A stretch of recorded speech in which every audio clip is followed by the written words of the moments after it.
Emergency response team, what's the situation? We need an ambulance now. A trainer's been pulled under. This is what happens when the creature you trust most suddenly turns on you. Jessica Radcliffe was no thrill seeker.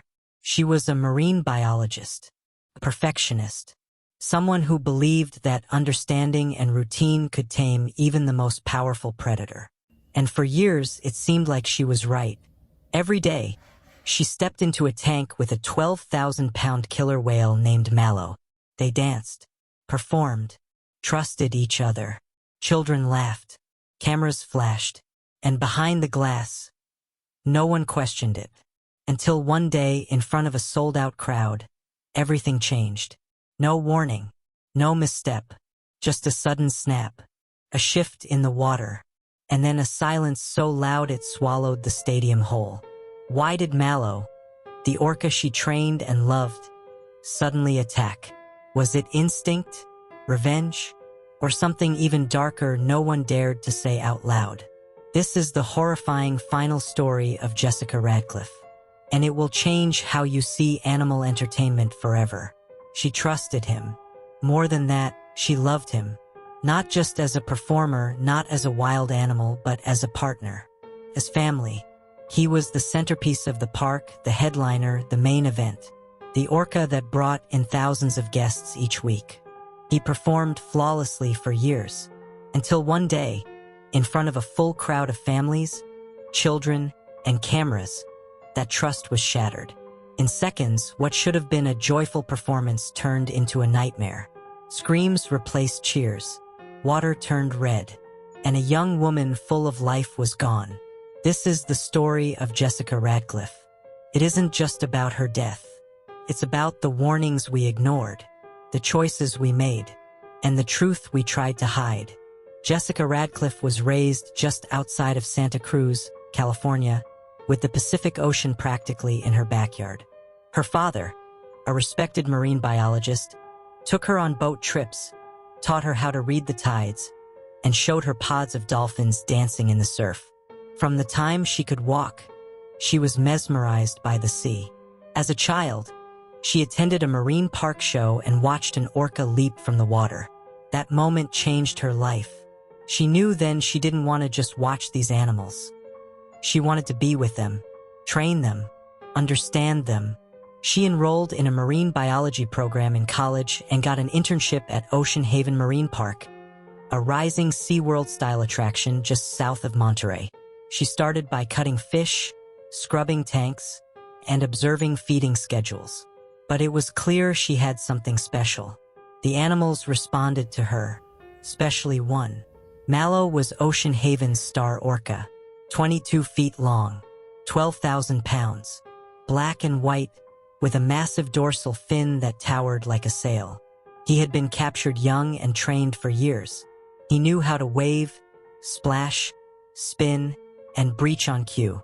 But he was also temperamental. Other trainers said he was unpredictable, that some days he would flat out ignore commands, or slap his tail against the tank when agitated. But with Jessica, he was different. She was young, only 21, but she understood him. She knew his body language, his mood changes, and even his feeding preferences.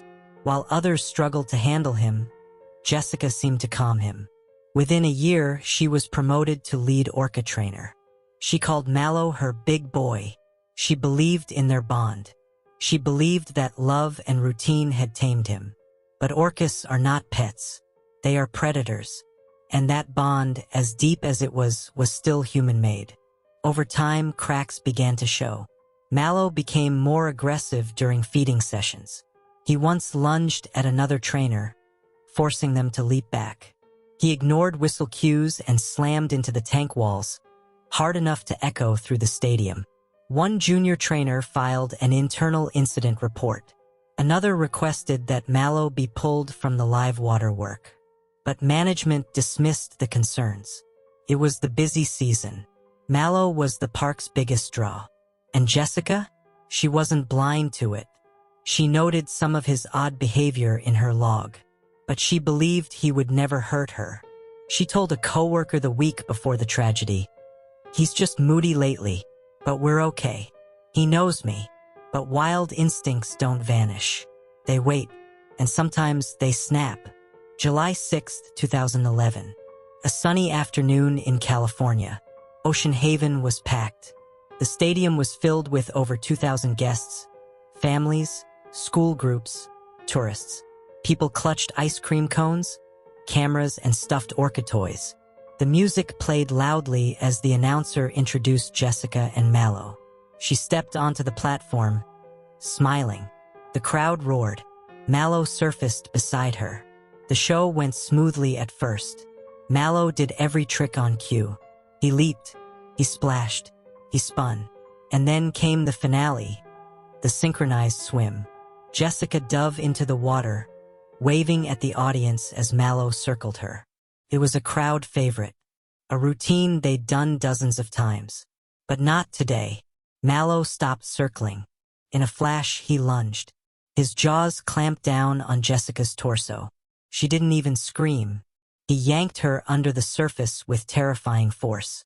Gasps erupted from the stands. Parents pulled their children back. Screams echoed. Mallow thrashed violently, dragging her deeper. The water turned murky with blood. Trainers rushed to intervene. They tossed fish, ropes, and buoys. One grabbed a pole and shouted commands. Nothing worked. Jessica was underwater for over a minute. When he finally released her, she floated motionless.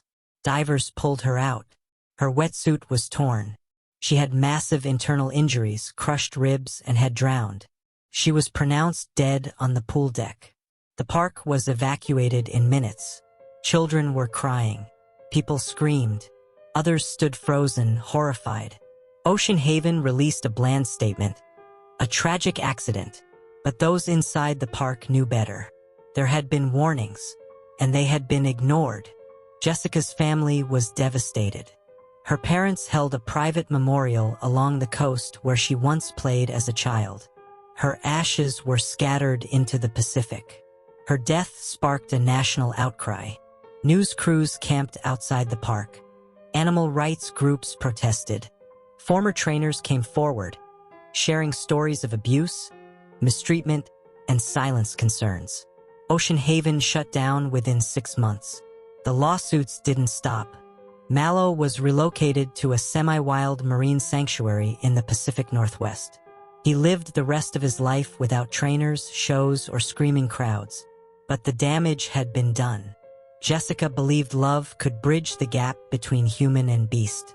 That trust was enough. But it wasn't. Because the truth is, wild animals are not actors.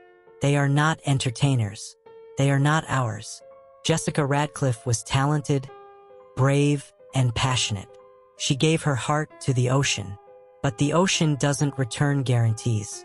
What happened to her wasn't just a freak accident. It was the result of ignoring instincts, silencing warnings, and assuming nature can be controlled. This isn't just a story of a trainer and an orca. It's a warning.